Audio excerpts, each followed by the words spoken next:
Pak, ini untuk pertanyaan pertama. Iya. Apa prioritas dan rencana strategis Paljaya untuk paruh kedua di tahun 2025 ini, Pak? Baik. Terima kasih Mbak Nana. Jadi prioritas rencana strategis Paljaya tahun 2025. Yang pertama adalah kami memfokuskan untuk pengembangan SPAL DT atau pelayanan air limbah terpusat. Kami menjenuhkan zona 0. Zona 0 ini adalah yang melayani Sudirman, Kuningan, Gatot Subroto, SCBD, Asia Afrika itu semua limbahnya terpusat melalui perpipaan. Kemudian kami mulai membangun di daerah TBC Matupang. Karena di situ sudah berkembang gedung-gedung dia. Ya.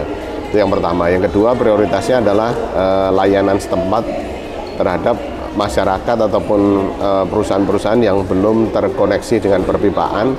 Kami melakukan penyedotan secara langsung, baik itu perusahaan maupun perumahan ataupun masyarakat. Dan yang ketiga adalah prioritas kami adalah pengembangan pelayanan B3 bahan berbahaya, baik itu B3 umum maupun B3 medis. Ini yang kedua, Pak. Iya. Terkait tantangan utama yang dihadapi oleh Paljaya dalam meningkatkan akses dan kualitas layanan pengolahan air limbah di Jakarta sendiri seperti apa, Pak? Oke, yang pertama tentunya infrastruktur, karena infrastruktur air limbah di Jakarta memang belum seluas air minum ya. Jadi memang investasinya cukup besar, bahkan lebih besar daripada air minum.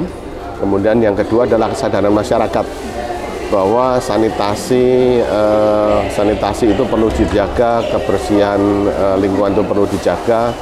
Itu menjadi tantangan sendiri buat kami, sehingga kami harus mensosialisasikan untuk masyarakat buat perumahan dapat melakukan penyedotan septic tank minimal 3 tahun sekali, ataupun kalau perusahaan-perusahaan yang belum terkoneksi dengan jaringan kami juga dapat melakukan penyedotan setiap saat pada saat sudah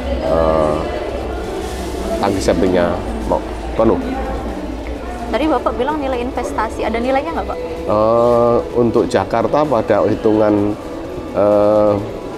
beberapa tahun yang lalu ya, dari Bapeda memerlukan investasi kurang lebih 89 triliun. 89 triliun? Iya, untuk dapat memenuhi seluruh Jakarta.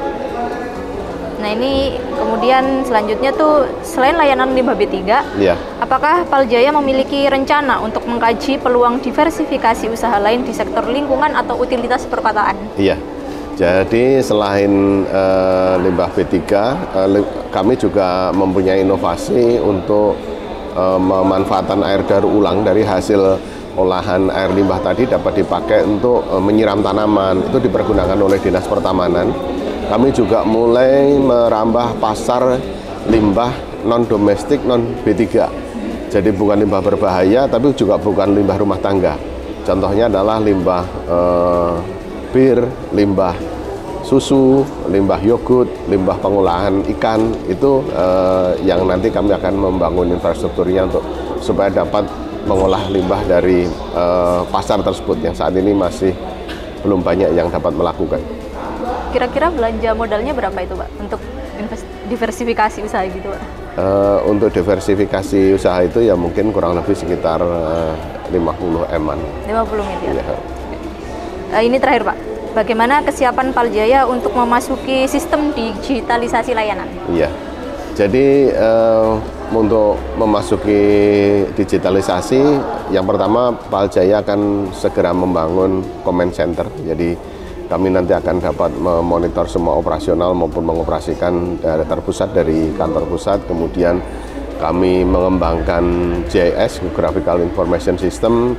Begitu juga dengan sistem keuangan juga kami akan melalui perbaikan. Sistem lab pun juga akan kami tingkatkan dengan digital.